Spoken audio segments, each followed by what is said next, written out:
there's certainly a benefit of having both of these policies. And I think holding requirements really is near, I'd say 75% prevalence, where if we look back 5-7 years, these were minority practices.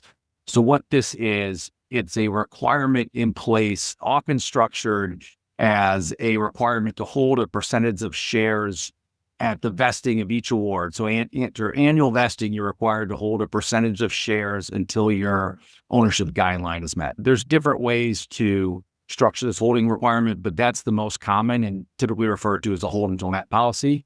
The percentage of shares you're required to hold at vesting can vary, right? And we've seen this from 50% of your vested shares to 100% of your vested shares. This is often looked at as an after-tax shares because typically executives, they withhold shares to settle the tax.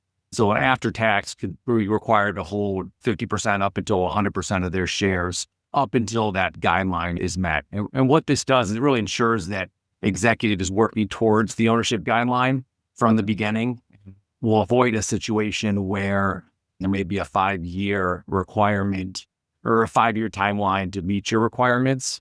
And it avoids a situation where you get to the 5-year point and you haven't achieved the requirement, maybe because you sold a large chunk of the shares a few years earlier. So it's really to make sure that there's consistent holding as you're working up to the ownership requirement.